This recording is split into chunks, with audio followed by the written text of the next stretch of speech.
Hello children, चलिए शुरू करते हैं अपने क्लास 6 क्यूरियोसिटी बुक का chapter 2 diversity in the living world का पार्ट 2। फर्स्ट पार्ट हमने ऑलरेडी कवर किया है। तो फर्स्ट पार्ट में हमने क्या क्या कवर किया है उसको एक बार मोटा मोटा डिस्कस कर लेंगे। उसके बाद में हम पार्ट 2 को आगे बढ़ाएंगे। उससे पहले अगर आपने चैनल को सब्सक्राइब नहीं किया है तो सब्सक्राइब कर लें ताकि आपको फर्स्ट पार्ट भी और आगे की वीडियो भी आसानी से मिलती रहें। तो ये स्वागत है आपका अगेन आपके अपने चैनल एनसीईआरटी ट्यूशन अड्डा पर। चलिए अब आगे बढ़ते हैं। तो फर्स्ट पार्ट में आपने पढ़ा था कि कैसे डॉक्टर रघु और मनीराम चाचा को उनकी साइंस टीचर बुलाती है और बच्चों से इंटरेक्शन कराती है कि जितनी भी चीज़ें हैं आप उसकी सराउंडिंग्स में नेचर वॉक में उनको बड़े ही ध्यान से ऑब्जर्व कीजिए। ठीक है, अब इसमें आगे जाके diversity in plants and animals around us, तो उन प्लांट्स में और एनिमल्स में डाइवर्सिटी के बारे में क्या क्या है उसकी हमने एक्सरसाइज की थी। तो अभी तक मोटा मोटा हमने प्लांट्स में कौन कौन सी डाइवर्सिटी है और कैसे उनको ग्रुप कर सकते हैं उसके बारे में हमने पढ़ा था। तो प्लांट्स के ग्रुप के लिए बायोडाइवर्सिटी की आपने डेफिनेशन देखी थी, ठीक है, जो कि यहाँ पे लिखी हुई है कि the variety of plants and animals found in a particular region contribute to the biodiversity of that region. कि किसी भी एक पर्टिकुलर रीजन में जितने प्लांट्स या एनिमल्स होते हैं उनकी जो वेराइटी है वो वहाँ की बायोडाइवर्सिटी को रिफ्लेक्ट करती है उस रीजन की। तो आगे बढ़ेंगे। हमने पढ़ा था how to group plants and animals, जिसमें हमने प्लांट्स का हम डिस्कस ऑलरेडी कर चुके हैं। ठीक है, कि उसको आप उसकी हाइट के हिसाब से मोटा मोटा, उसके स्टेम के हिसाब से, उसकी ईटिंग हैबिट के हिसाब से, सॉरी प्लांट की तो ईटिंग हैबिट होती नहीं है, उसकी हाइट के हिसाब से, उसके पत्तियों के हिसाब से आप कैसे कैसे उसको ग्रुप करोगे। ये देखिए, ये इस एक्सरसाइज में आपने किया था। क्या क्या थे आपके इसमें कि nature of plant, name of plant, height, nature of stem, appearance उसका, और प्लांट ग्रुप, किस ग्रुप में आप उसको रखोगे। तो 3 ग्रुप आपने मोटा मोटा पढ़े थे, जिसमें था ट्री, श्रब और हर्ब्स। तो आगे जाके आप देखोगे आपने 3 पौधे फिर आपने पढ़े थे, क्लिम्बर्स और क्रीपर्स, जो पौधे खुद से जिनकी स्टेम इतनी मजबूत नहीं होती है कि वे खुद से खड़े हो सके। ठीक है, तो वो क्या है, दूसरे पौधों का, दीवार का, किसी चीज़ का सहारा लेके उसके ऊपर चढ़ जाते हैं, उनको क्लिम्बर कहते हैं। और जो बेल होती हैं जो कि ज़मीन पे फैल जाती हैं, जैसे आपके खीरे की बेल हो गई, लौकी की बेल हो गई, तुरई की बेल हो गई, ये ज़मीन पे फैल जाती हैं, इनको क्या बोलते हैं, क्रीपर बोलते हैं। बट जो क्रीपर होते हैं वे क्लिम्बर भी होते हैं, क्योंकि जो ज़मीन पे फैल सकती हैं वे क्लेम भी कर सकती हैं। उनको कोई पेड़ पौधा मिले तो वो उस पर भी क्लेम करके चढ़ जाती हैं। फिर आप सबसे इम्पोर्टेंट आपने पढ़ा था कि वे जो प्लांट की लीफ होती है उसमें वेनेशन पढ़ा था आपने। ठीक है, तो एक था रेटिकुलेट वेनेशन और एक था पैरेलल वेनेशन। ये जो है वो रेटिकुलेट वेनेशन का वो है एग्जाम्पल, कि आपकी कोई ऐसे एक बीच में स्टेम होगी, वो स्टेम दिखेगी और उसमें आप उसमें से बहुत सारी ब्रांचेज जैसे निकल रही होंगी, तो ये क्या हो जाएगी आपकी रेटिकुलेट वेनेशन। एक बीच में सेंटर में मोटी वो होगी वेन, उसके साइड में बारीक बारीक वेन्स निकलेंगी, और जो पैरेलल रहेंगी ऐसे आमने सामने पैरेलल देखिए, तो ये क्या है आपका, ये पैरेलल लाइन, पैरेलल वेन्स हैं। ये क्या हो गया आपका, ये हो गया पैरेलल वेनेशन। चलिए आगे बढ़ते हैं। उसके बाद में आपने वेनेशन के बाद आपने पढ़ा था रूट, कि 2 तरह की रूट होती हैं प्लांट्स में। कौन कौन सी होती हैं, एक टैप रूट होती है, एक होती है फेब्रस रूट। जो ये सब चीज़ें आपको बड़े ही अच्छे से मैंने फर्स्ट चैप्टर में, फर्स्ट पार्ट में वीडियो के समझा रखी है। चलिए आगे चलते हैं। उसके बाद में आपने पढ़ा था, हाँ, सीड्स के क्या, जैसे आपने कंपेयर ये देखा था कि रूट का और लीव्स के वेनेशन का, टाइप ऑफ रूट और लीव्स के वेनेशन का आपस में कनेक्शन है। ऐसे ही कि जो बीज सीड होते हैं, सीड भी कोटिलेडन, सीड में कोटिलेडन होते हैं, डाइकोटिलेडन होते हैं, डाइकोट सीड होते हैं, और मोनोकोटिलेडन, मोनोकोट्स होते हैं। तो उनका इनके साथ में क्या संबंध है वो भी आपने पढ़ा था। ठीक ठीक है, तो आपने 2 तरह के सीड्स पढ़े थे, कौन कौन से, डाइकोट्स और मोनोकोट्स। तो अब हम आ गए थे हाउ टू ग्रुप एनिमल्स पे। तो अब हम स्टार्ट करते हैं इससे आगे इस chapter, how to group animals, जंतुओं के समूह हम कैसे बनाएंगे, जैसे प्लांट्स के बनाए। Just like plants animal too are significantly different from another, तो जैसे पौधे एक दूसरे से अलग अलग होते हैं, इसी तरह जो एनिमल्स होते हैं वे भी एक दूसरे से अलग होते हैं। How can we group such a wide variety of animals, तो एनिमल्स के बहुत सारे हैं, तो इतने अलग अलग तरह के एनिमल्स को हम एक अलग अलग समूह में कैसे बांट सकते हैं, कैसे बना सकते हैं। What features can you think of to group them, आप ऐसी कौन सी विशेषताओं के बारे में सोच सकते हैं जिनका उपयोग करके इन समूह को बनाया जा सकता है। In activity 2.3 you have already set some basis for grouping animals. देखिए एक्टिविटी 2.3 में आपने ऑलरेडी समूह को कैसे बनाना है उसके लिए कुछ ग्रुप निर्धारित किए थे, कुछ चीज़ें कि ये होनी चाहिए। Let us explore a few of these in more detail, अब उनमें से ही कुछ को और आगे डिटेल से पढ़ते हैं। तो इसमें अब एक्टिविटी 2.9 आ गई, लेट अस फाइंड आउट, आइए पता लगाएं। You have recorded the movement of a few animals in table, आपने कुछ एनिमल्स की 2.2 में मूवमेंट रिकॉर्ड की थी एनिमल्स की कि वो कैसे चलते हैं। You may have also observe that how other animals move from place to place, तो आपने यह जरूर देखा होगा कि दूसरे जो एनिमल्स हैं वो एक जगह से दूसरी जगह पर कैसे जाते हैं, कैसे गति करते हैं। Let us know think about the types of movement in animals, तो अब हम क्या करेंगे, जो अलग अलग तरह के एनिमल्स हैं उनमें वो कैसे चलते हैं उसको जानेंगे। A number of animals are shown in figure 2.7, तो जो नीचे फिगर दिया गया है इसमें बहुत सारे एनिमल्स आपको दिखाए गए हैं। You can add more animal that you may have observe that and create a poster on the variety of animals, तो आप जो ये नीचे एनिमल्स दिखाए गए हैं इनमें और भी कई सारे आप जोड़ सकते हैं, ठीक है। तो जो बहुत सारे प्रकार के आपके पास में एनिमल्स हो जाएंगे, जीव जंतु हो जाएंगे, तो आप इनका एक पोस्टर बना सकते हैं।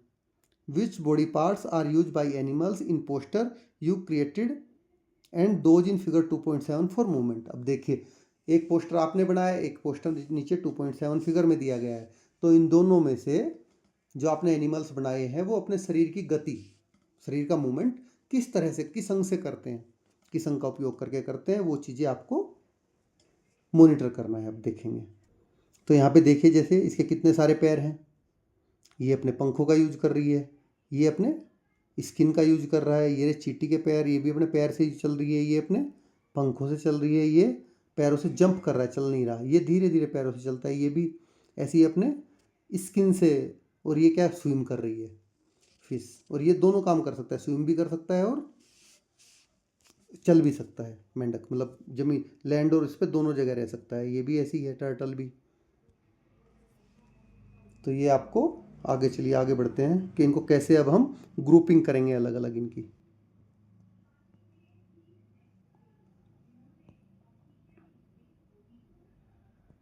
तो अब आप इनको list these animals in table 2.5, अपनी टेबल 2.5 में इनको आप लिस्ट कर लीजिए। Note the ways in which these animals move and name the body parts use for movement. अब आपको इसमें क्या ऐड करना है कि ये जो एनिमल्स दिए गए हैं वो अपने किस बॉडी पार्ट का यूज करते हैं आगे बढ़ने के लिए, ठीक है। उनके बॉडी पार्ट्स के आपको नाम लिखने हैं। Some examples are given in table 2.5, जिसमें से कुछ एग्जांपल टेबल 2.5 में नीचे आपको दिए गए हैं।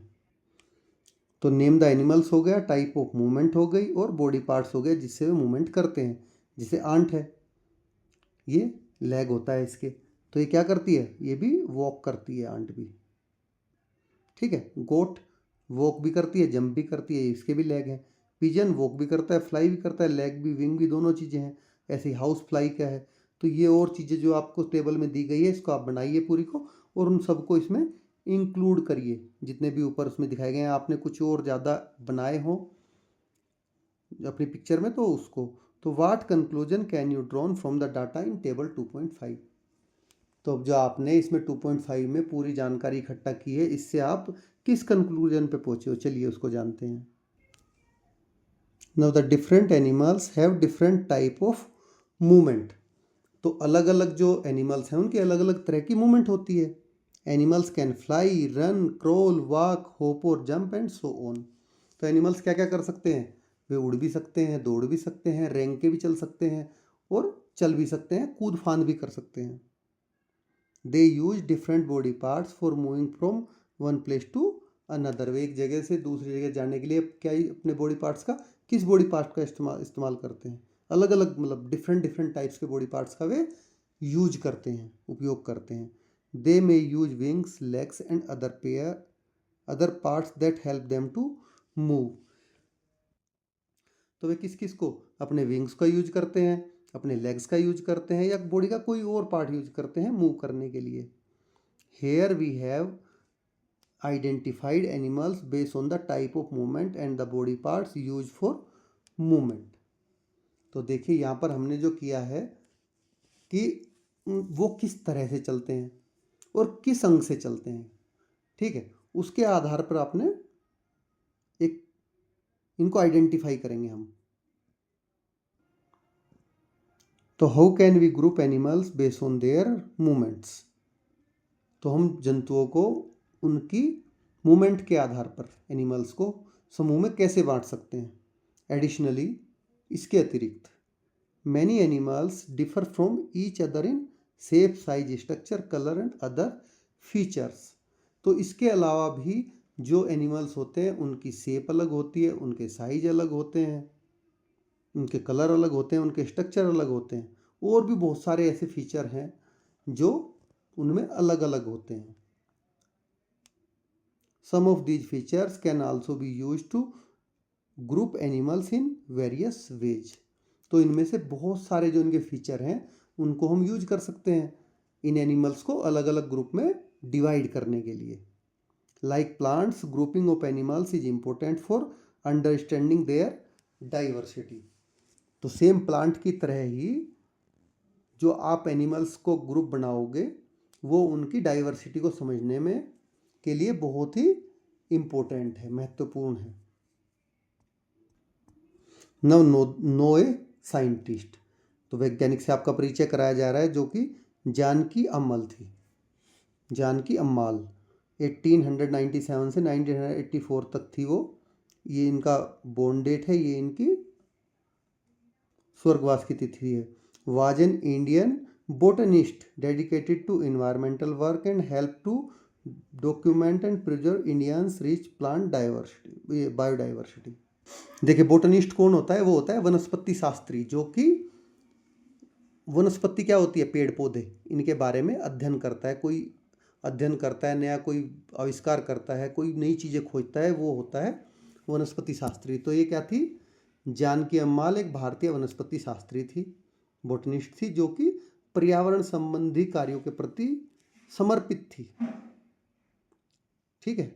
और भारत के पौधों की उन्होंने क्या किया, work and help to document. उन्होंने जितने भी भारत में पेड़ पौधे हैं उनके समृद्ध जैव विविधता, बायोडाइवर्सिटी का इंडोर्स किया और उनको संरक्षण करने में हेल्प की।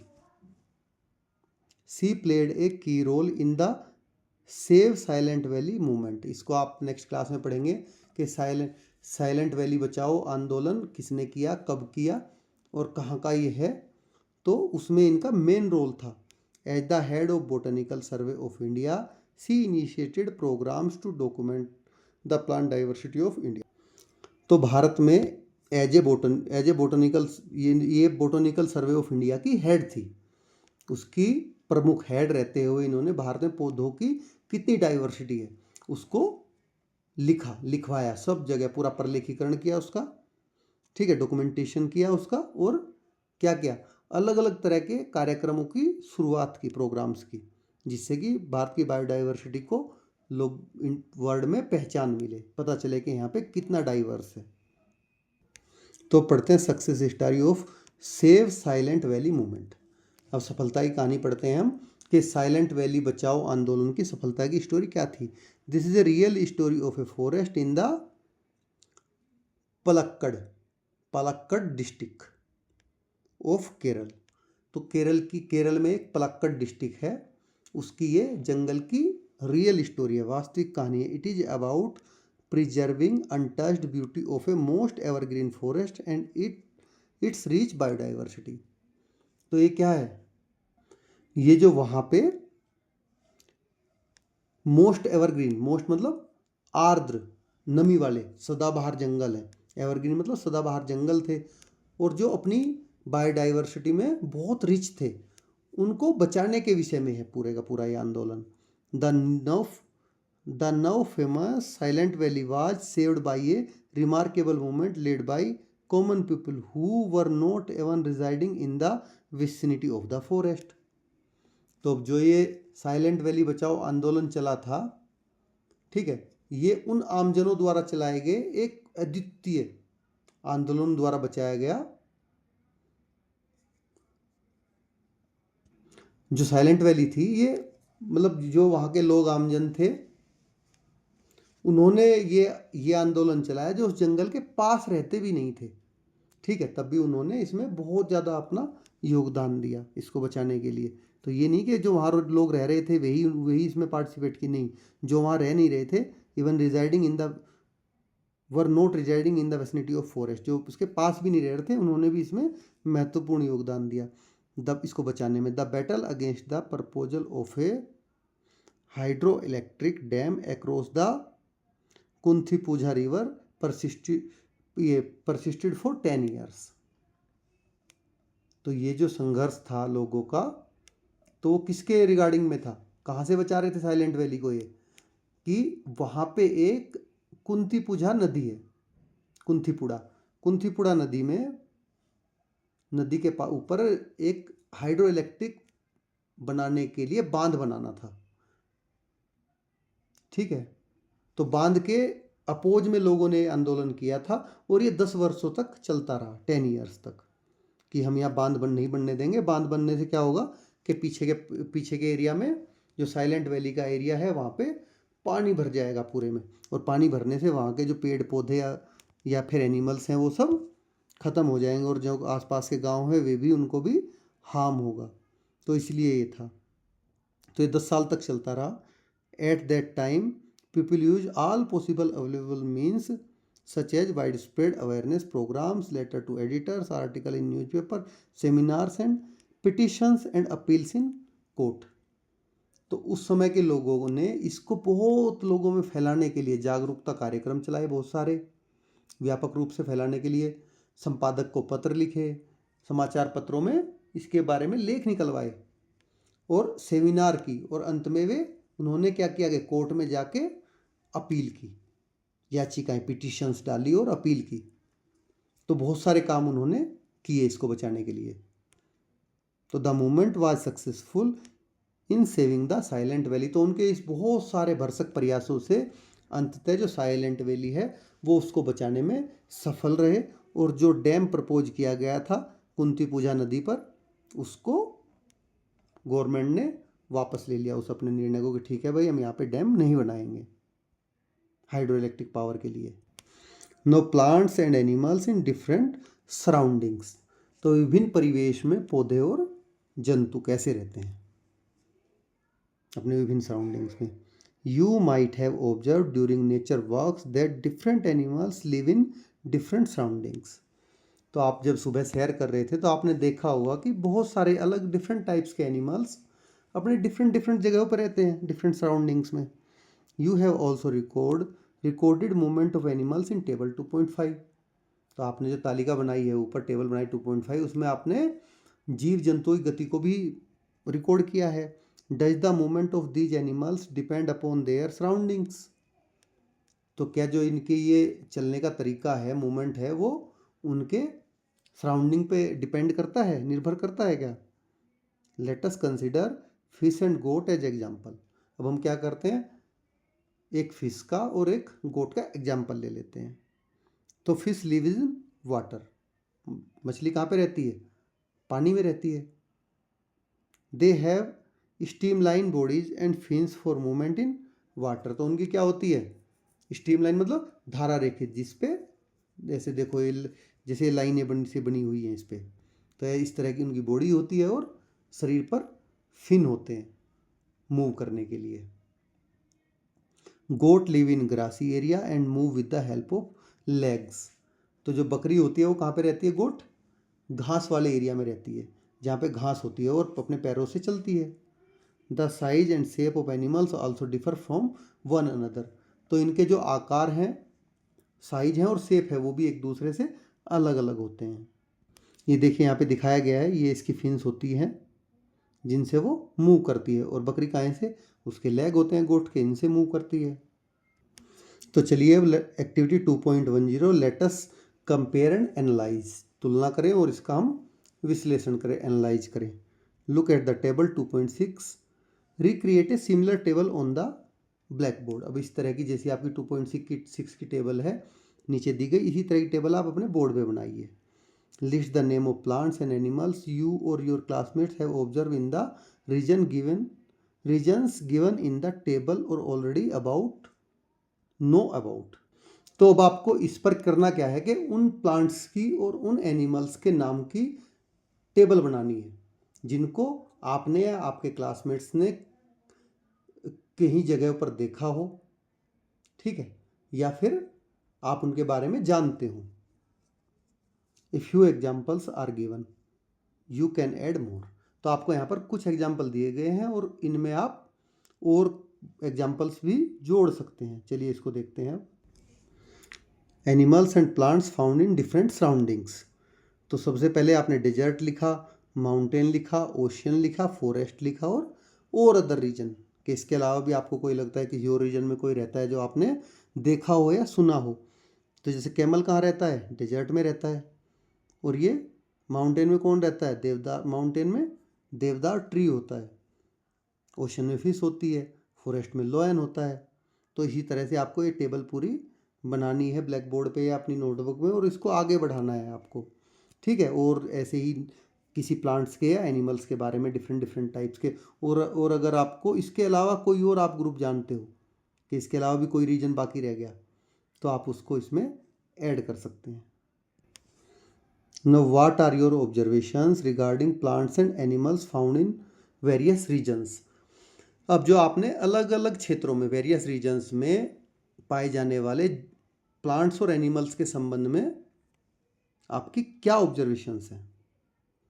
Discuss your observations with your classmates. ये अपनी ऑब्जर्वेशंस को आप अपने क्लासमेट्स के साथ में डिस्कस करिए। You might observe from table 2.6 that the plants and animals found in one kind of region are different from those found in another kind of region। तो देखिए आप इससे देख सकते हैं अपनी टेबल से कि जो एक किसी भी रीजन में पौधे या मतलब प्लांट्स या एनिमल्स पाए जाते हैं वो दूसरे रीजन में पाए जाने वाले प्लांट्स या एनिमल्स से अलग होते हैं, ठीक है। तो ये तो आपने अच्छे से देख लिया कि वो सब अलग अलग हैं। जो डेजर्ट में पाया जाता है वो एनिमल अलग है और प्लांट अलग हैं, जो माउंटेन में पाए जाते हैं वो डेजर्ट, वो एनिमल और प्लांट अलग तरह के होते हैं। तो during a discussion in the classroom Alex recall that he observe cactus plant with thick and fleshy stem in the desert of Rajasthan. अब जैसी क्लास में चर्चा हो रही है इनके, तो एलेक्स को याद आता है कि उसने राजस्थान के डेजर्ट में मोटे और मांसल तने, जिनका बहुत मोटा और बिल्कुल एकदम वो होता है, थिक और फ्लेसी स्टेम होती है, ठीक है, ऐसे प्लांट्स देखे हैं। और जिन पे क्या होते हैं, नुकीले नुकीले हुए होते हैं पत्ते, जिसको ये कांटे रहते हैं, ठीक है। तो आप भी इसको देखिए, ऊपर आपको दिखाता हूँ मैं इसको। ये देखिए, ये है cactus with thick and fleshy stem in a desert. तो ऐसे इसकी मोटे मोटे तने होते हैं और जो पत्तियां हैं इसकी कांटे ही होते हैं इसकी पत्तियां। और ये कांटे इसलिए होते हैं कि ये ज़्यादा से मतलब इनसे ज़्यादा पानी एटमॉस्फेयर में इवेपोरेट ना हो पाए, ये अपने अंदर पानी को बचा के रख सकें, इसलिए इनमें नुकीले कांटे होते हैं। पत्ते होंगे तो पत्ते से क्या होगा कि जो वहाँ पे धूप गर्म होती है, सूखा मौसम होता है, तो पत्तों से पानी खींच लेंगी मॉइस्चर, ये एटमॉस्फेयर। तो इसलिए इनमें पत्तों के नाम पे सिर्फ कांटे होते हैं छोटे छोटे, ये देखो, इसलिए इन पे पत्ते होते ही नहीं है डेजर्ट में। Now Maya shares that she saw deodar tree in the Himalayas of Himachal Pradesh. अब जो माया है वो आगे बताती है कि उसने हिमाचल प्रदेश में हिमालयी क्षेत्र में वहाँ पे देवदार के पेड़ देखे हैं। ये देवदार का पेड़ देखिए। These trees are conical in shape and have flexible and sloping branches. तो इनकी देखो कोनिकल शेप है ना ऐसे, तो ये कोनिकल शेप के होते हैं और इनकी जो ब्रांच हैं ये देखो ये फ्लेक्सिबल होती हैं, ऐसे ऊपर नीचे बड़े आसानी से होती रहती हैं। Notice that these two types of plants found in different regions are different from each other. तो अब आपने को यहाँ ये चीज़ ध्यान से देखना है कि जो अलग डिफरेंट रीजन्स में पौधे पाए जाते हैं वो अलग अलग होते हैं। देखिए हिमालय में कैसा देवदार ट्री है, बिल्कुल ग्रीन एकदम, पत्ती वत्ती सब भरमार। और डेजर्ट में कैसा है, क्योंकि वहाँ पे पानी नहीं है इसलिए वो मोटी स्टेम सेल्स है उसको जीवित रखने के लिए, और पत्तियाँ उस पर हैं ही नहीं ताकि उससे पानी इवेपोरेट ना हो पाए। पत्तियों के नाम पे सिर्फ कांटे हैं। वाई इज इट सो, ठीक है। तो अब आप ऐसा क्यों है, why does the biodiversity of a region vary from that of another. तो एक जगह की, एक रीजन की जो बायोडाइवर्सिटी है वो दूसरी जगह से अलग क्यों होती है, तो लेट अस फाइंड आउट। चलिए इसका पता लगाते हैं। There is a very little water available in the desert. तो जितने भी डेजर्ट हैं वहाँ पे बहुत कम पानी अवेलेबल होता है। A hot desert is typically very hot during the day and very cold at night. तो जो कि एक हॉट डेजर्ट होता है वो दिन में बहुत ज़्यादा गर्म होता है और रात में बहुत ज़्यादा ठंडा हो जाता है। Therefore, you will find plants and animals in these areas that can tolerate and survive both the hot conditions during the day and the cold conditions at the night. तो देखिए वहाँ पर ऐसे पौधे उगते हैं जो कि दिन में बहुत ज़्यादा गर्मी में भी जीवित रह सकें और रात में बहुत ज़्यादा ठंड की परिस्थितियों में भी सर्वाइव कर सकें। The fleshy stems of plant found on the desert can store water and help them tolerate the hot conditions in these places. तो इनकी क्या है, फ्लसी मोटी स्टेम होती है तो उसके अंदर ये पानी स्टोर करके रखती है ताकि दिन में बहुत ज़्यादा गर्मियों को भी ये सहन कर सके पौधा, ठीक है। The mountains in extremely cold region experiences frequently snowfall. अब माउंटेन में क्या रहता है कि जनरली जो मौसम होता है वो ठंडा होता है और ठंडा होने की वजह से वहाँ पे क्या बर्फ़ भी गिरती है। Frequent in other order to survive in such conditions some of the tree have the ability to let the snow slide off easily. तो अब ऐसी परिस्थितियों में जिंदा रहने के लिए कुछ वृक्षों की क्या है, जो ट्रीज होते हैं उनकी खुद की बनावट ऐसी होती है कि उन पर बर्फ़ टिके नहीं आसानी से। तो conical shape and sloping branches of deodar tree enable them to do so easily. अब जैसा आपने देवदार ट्री में देखा है वो इस तरह का है, ठीक है।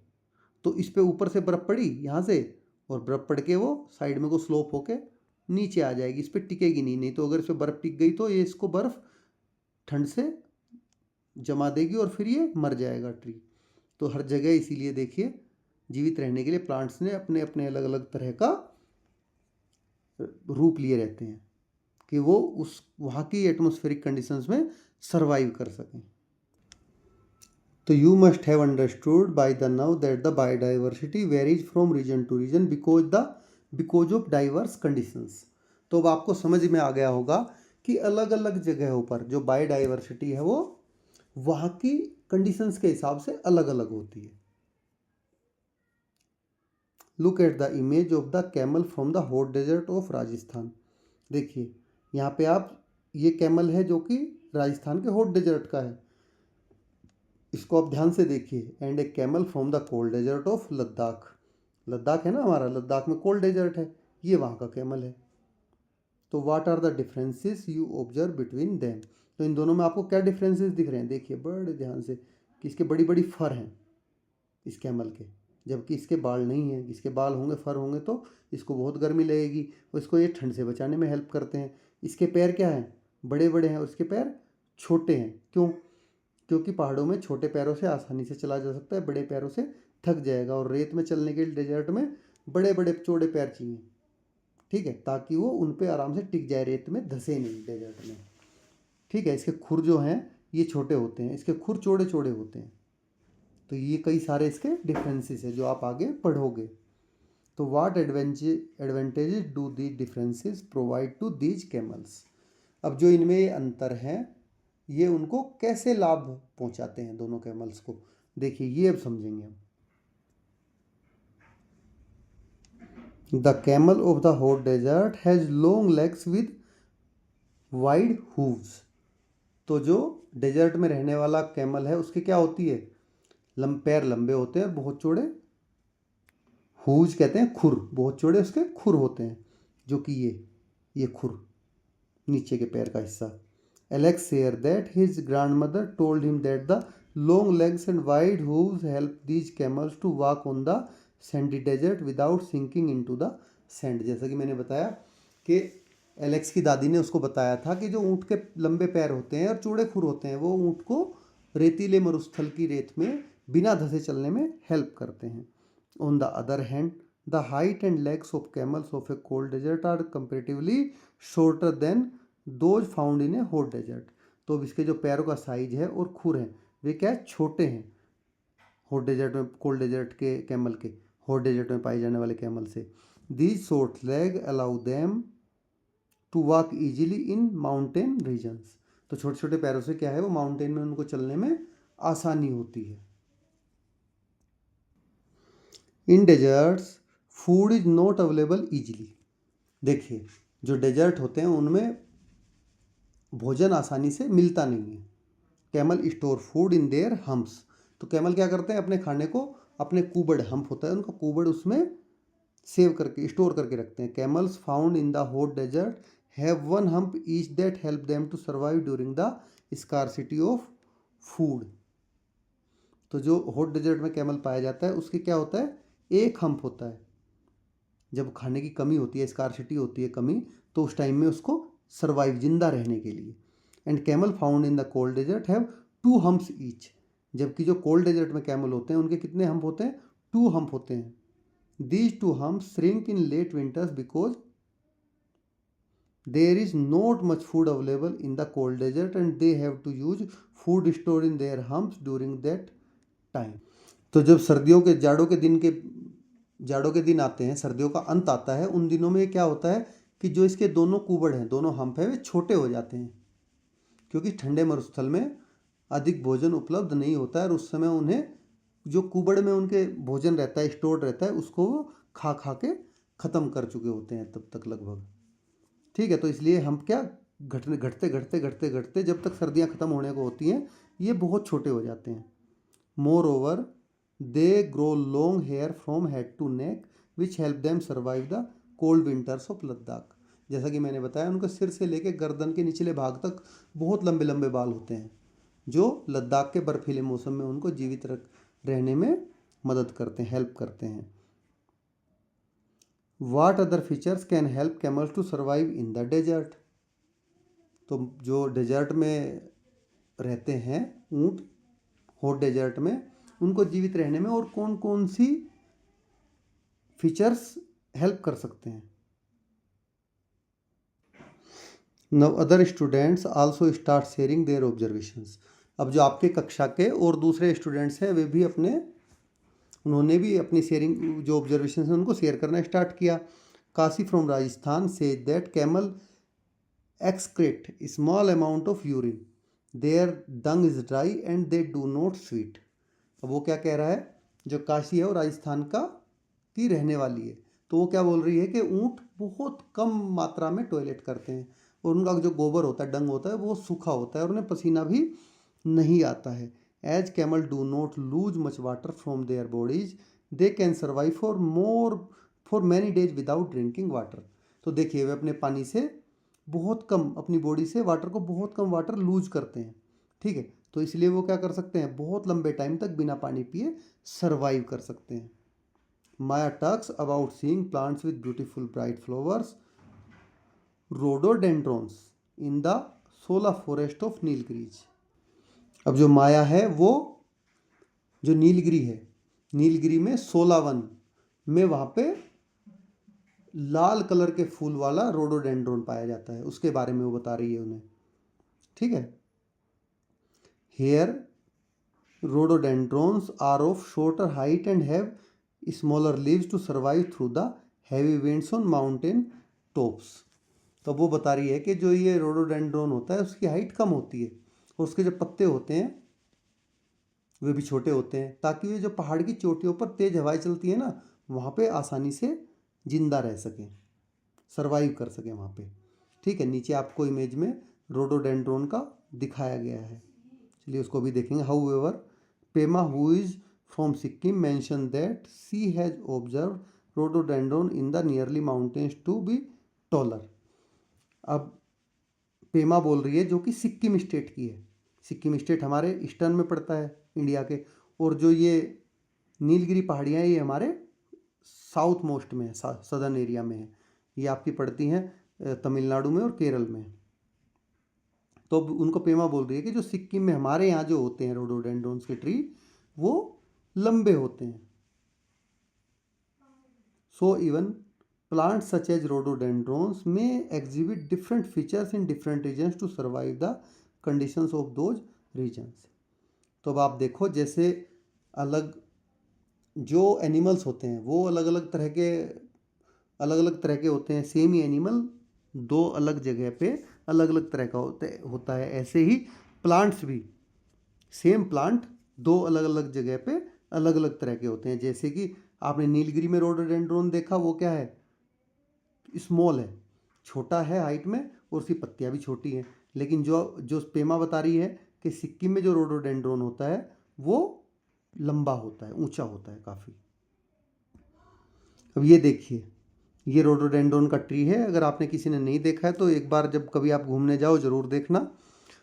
ये जो नॉर्थ इंडिया है, सॉरी सदर्न इंडिया है, उसमें अलग तरह का होता है, छोटा हाइट में। और जो ईस्टर्न इंडिया है जैसे सिक्किम वगैरह, मेघालय, उनमें लंबा होता है। अब देखिए एक बच्चा और है, Sagar. Sagar tell his classmate that he went to the Andaman and Nicobar island with his parents for special event. तो अब उनमें एक सागर नाम का लड़का है, वो उनको बताता है कि वो एक स्पेशल इवेंट के लिए अपने मम्मी और पापा के साथ में अंडमान निकोबार आइलैंड गया था। He saw huge whales and colourful fish in ocean.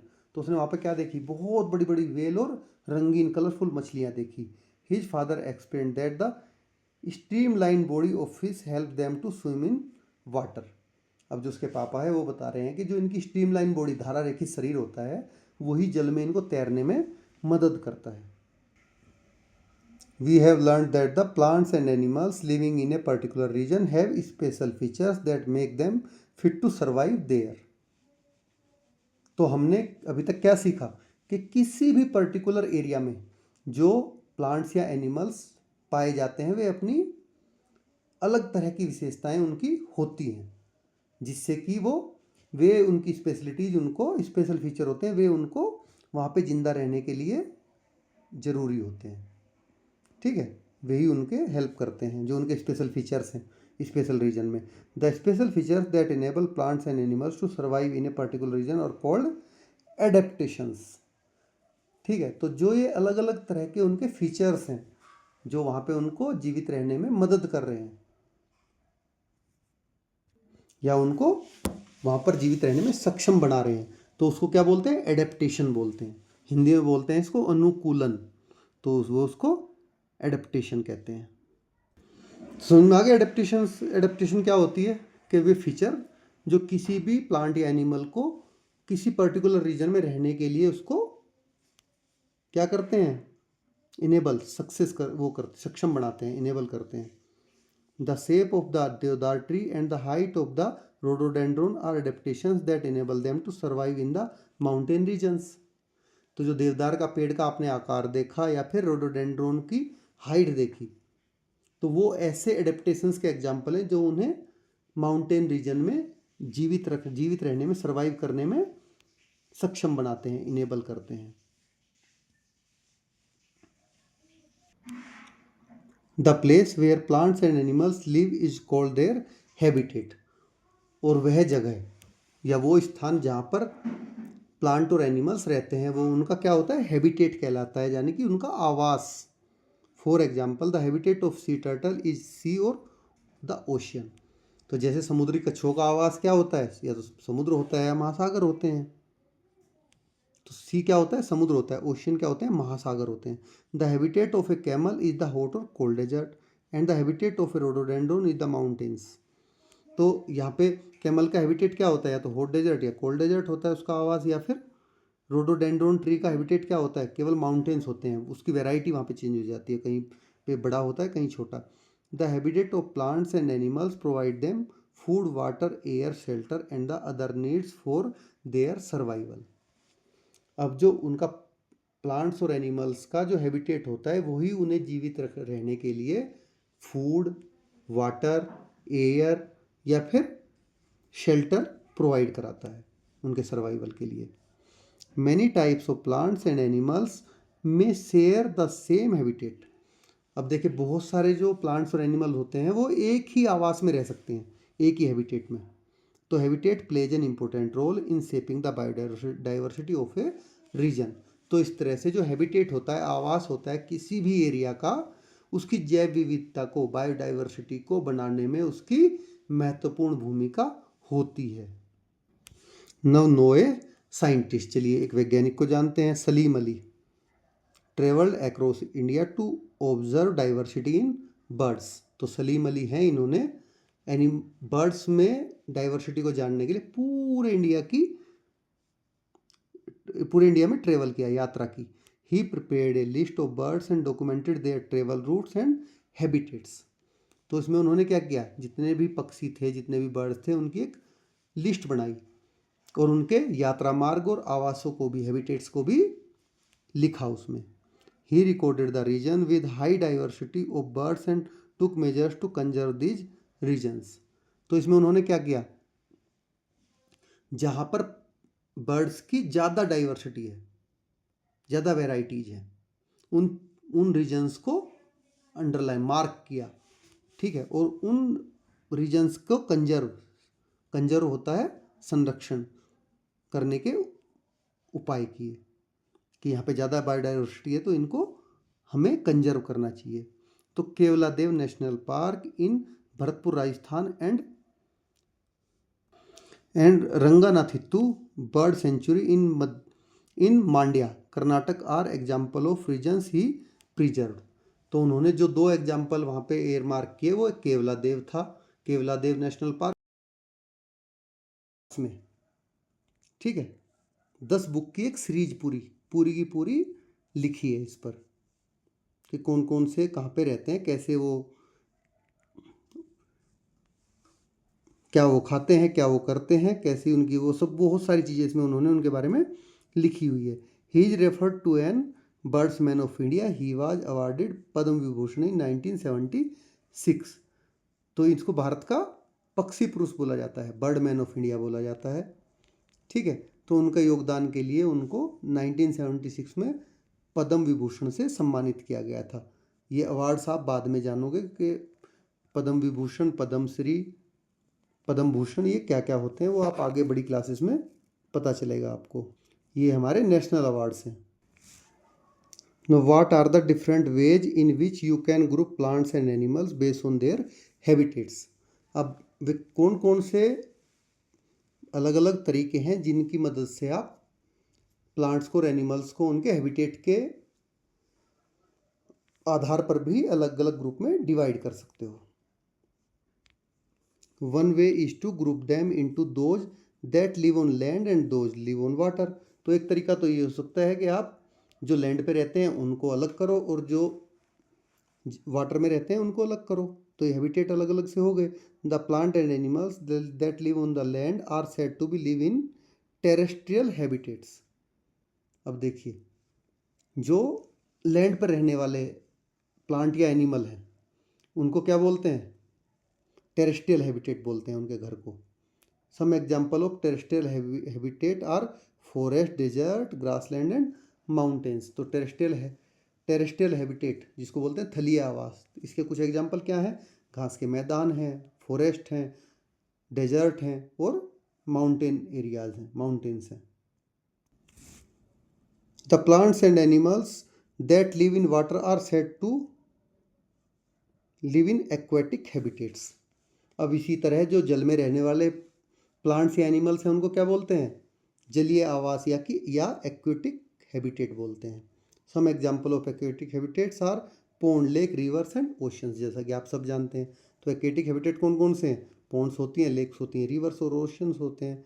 Some animals such as frog can live in water as well as on land. तो जैसे मैंने बताया था कुछ एनिमल ऐसे होते हैं जो दोनों जगह रह लेते हैं, वो वाटर में भी रह लेते हैं और लैंड पे भी रह लेते हैं। These are called amphibians. तो देखिए 3 तरह के आपको मिले, ठीक है, एक टेरेस्ट्रियल मिले, टेरेस्ट्रियल हैबिटेट, एक एक्वेटिक हैबिटेट, और एक अलग डिफरेंट टाइप के आपको मिल गए एम्फीबियंस, जो कि दोनों जगह रह लेते हैं। तो what would happen if the habitat of A plant और एन एनिमल इज डैमेज्ड। देखिए अगर किसी प्लांट या एनिमल का उसका हैबिटेट टूट जाए, क्षतिग्रस्त हो जाए, तो क्या होगा, डैमेज हो जाए।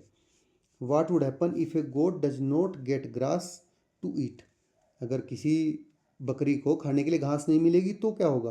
Can a fish survive without water. तो क्या जो एक मछली है, फिश है, वो बिना पानी के सर्वाइव कर सकती है क्या। Check with your parents, grand parents and neighbours to know about the plant, birds, insect or any other animal they use to see frequently in their childhood but do not see as often now. तो देखिए अब आप अपने माता पिता, दादा दादी और पड़ोसी या पड़ोसियों से उन पौधे, उन प्लांट्स के, उन बर्ड्स के, उन एनिमल्स या इंसेक्ट्स के बारे में पूछिए जिनको वो जब बचपन में छोटे थे तब वो देखते थे, लेकिन अब वे उनको बहुत कम दिखाई देते हैं। These changes often happen when habitat are damaged। तो ये चीज़ें कब होती हैं कि कोई चीज़ आपको पहले दिख रही है और अब नहीं दिख रही है, कि उनका जो हैबिटेट है वो डैमेज हो गया, नष्ट हो गए। The damage to habitat of plants and animals result in loss of their homes, foods and other resources. अब देखिए किसी का भी घर घर अगर डैमेज हो जाता है किसी प्लांट्स का या एनिमल्स का, तो उससे उसको क्या दिक्कत होती है, उसको घर नहीं मिले, भोजन नहीं मिलेगा, ठीक है, और बहुत सारे अन्य संसाधन हैं जिनसे वो वंचित हो जाएगा। घर नहीं मिलेगा उसको, फूड नहीं मिलेगा और बहुत सारे रिसोर्सेज नहीं मिल पाएंगे। आप सोच के देखो कि आपको, आपसे अगर आपका घर छीन लिया जाए तो आप कहाँ रहोगे, कैसे करोगे, बिना घर के आपको फूड भी नहीं मिलेगा। तो this lead to the loss of biodiversity. तो इसकी वजह से क्या होती है, अगर हैबिटेट डिस्ट्रॉय होते हैं या डैमेज होते हैं किसी भी प्लांट के, एनिमल के, तो इससे बायोडाइवर्सिटी का लॉस होता है, हानि होती है। The population of the Bengal tiger, cheetah and great Indian bustard has decline in India due to loss of natural habitat cause by human activities. तो जो भारत में बंगाल का टाइगर है या ग्रेट इंडियन बस्टर्ड है, उनकी जो संख्या है वो ह्यूमन एक्टिविटीज से, ठीक है, कम होती जा रही है, क्योंकि हमारी एक्टिविटी ने उनके जो हैबिटेट है उनको, नेचुरल हैबिटेट उनको कम किया है, नष्ट किया है हमारी एक्टिविटीज़ ने, तो इसलिए उनकी संख्या भी कम हो गई। The government of India has initiated several project to conserve our biodiversity. तो भारत सरकार ने बहुत सारे ऐसे बायोडाइवर्सिटी को कंजर्व करने के लिए बहुत सारी परियोजनाएं, प्रोजेक्ट्स चलाए हैं। Project tiger was initiated in 1973 to protect the declining population of Bengal tiger. तो ऐसा ही एक प्रोजेक्ट है जो कि बंगाल में 1973 में स्टार्ट किया था, प्रोजेक्ट टाइगर, ठीक है, जो था, जो बंगाल टाइगर्स थे उनकी संख्या कम होती जा रही थी, उनको बचाने के लिए। The cheetah reintroduction project was initiated in 2022 to restore the population of the cheetah. देखिए अब चीतों की संख्या को दोबारा से रिस्टोर करने के लिए इंडिया में अभी चीता पुनर्वास परियोजना, चीता री इंट्रोडक्शन प्रोजेक्ट लॉन्च किया गया है 2022 में भारत सरकार द्वारा, क्योंकि चीते का जो मेन लैंड था वो हमारा इंडिया ही था, ये बंगाल टाइगर है, और यहीं से वो पूरी तरह से लुप्त हो गया। अब भी बाहर से जाके आप इसके बारे में पढ़ना कि हमारे प्रधानमंत्री नरेंद्र मोदी ने ये दूसरे देश से मंगा के अभी इनको मध्य प्रदेश के कुना नेशनल पार्क में रखवाया है, ताकि इनकी धीरे धीरे पॉपुलेशन ग्रो करे। Similarly habitats of great Indian bustard have been declared as protected area in the state of Gujarat, Rajasthan and Maharashtra. तो इसी तरह गुजरात, राजस्थान और महाराष्ट्र के राज्यों में जो कि ग्रेट इंडियन बस्टर्ड है, ये वाला, ठीक है, तो इसकी जो संख्या घटती जा रही है, उसके आवासों को क्या, कौन सा प्रोटेक्टेड एरिया डिक्लेयर किया है कि इनमें कोई ना कोई बाहर का आदमी आके कुछ भी काट छाट कुछ नहीं करेगा, मतलब कोई भी इसमें एक्टिविटी बाहर का आदमी अलग से नहीं कर सकता है जिससे कि इनका हैबिटेट डिस्ट्रॉय हो। Traditionally protected forest sacred groves, देखिए परंपरागत रूप से, ट्रेडिशनल रूप से संरक्षित वन, जिनको हम सेक्रेड ग्रोव्स या कि पवित्र उपवन भी कहते हैं। Sacred groves are undistributed patches of forest, तो जो पवित्र उपवन है, सेक्रेड ग्रोव्स है, वे क्या हैं? आबादित वन क्षेत्र हैं। आबादित मतलब अनडिस्टर्ब्ड, जिनको कोई डिस्टर्ब नहीं करता, जहाँ पे आवाजाही मना है। Their size may vary from quite small to very large, इनके साइज क्या है? बहुत छोटे से लेके बहुत बड़े तक भी हैं, तक हो सकते हैं। तो sacred groves are found all over India, तो जो सेक्रेड ग्रोव्स हैं पूरे भारत में पाए जाते हैं। They are home to different kind of plant and animals including numerous medicinal plants, तो ये क्या है? कई प्रकार के औषधीय पौधों, मेडिसिनल प्लांट के साथ साथ बहुत सारे प्लांट्स और एनिमल्स का घर है। These are protected by the local community and no one is allowed to harm any animals and cut trees in this groves or disturb the area. तो देखिए यहाँ पे क्या है कि जो वहाँ की लोकल कम्युनिटीज़ हैं वे इनको इस तरह से संरक्षित करती हैं कि यहाँ पे कोई भी किसी एनिमल्स को या पेड़ पौधे को नहीं काट सकता, ना किसी एनिमल्स को हानि पहुँचा सकता है। ठीक है, तो इस क्षेत्र में इन चीज़ों की सबकी मनाही है कि इस एरिया में आप कुछ भी डिस्टर्बेंस नहीं कर सकते हो। तो this way sacred groves are a community protected treasure of biodiversity. Find out about the sacred groves in your region. तो इस तरह से जो ये सेक्रेड ग्रोव्स हैं आपके पूरे समुदाय के द्वारा संरक्षित जैव संपदा के रूप में है। ठीक है, तो अब आपके अगर एरिया में भी कोई ऐसा है तो उसका आप पता लगाइए, find out. We must protect biodiversity to ensure our planet is full of life, helping plants and animals to survive and thrive. तो हमें अपने जो ग्रह है हमारा पृथ्वी, इसको जीवन से परिपूर्ण बनाए रखने के लिए, ताकि इस पे जीवन बना रहे, तो हमें बायोडाइवर्सिटी की क्या करनी है? रक्षा करनी है, उसको प्रोटेक्ट करना है, ताकि जो पौधे हैं और जो प्लांट्स हैं या एनिमल्स हैं वो बचे रह सकें और फलते फूलते रहें। तो इस तरह से आपका ये चैप्टर 2 पूरा ख़त्म हो जाता है। तो फिर मैंने कहा है कि जो अगर आपने अभी तक चैनल को सब्सक्राइब नहीं किया है तो सब्सक्राइब कर लें, ताकि आपको पार्ट 1 आसानी से मिल जाए। प्लेलिस्ट से आप उसमें जाओगे, चैनल व्यू पेज में प्लेलिस्ट में जाके आपको आसानी से मिल जाएगा, आपको ढूंढना नहीं पड़ेगा। तो थैंक यू फॉर वॉचिंग।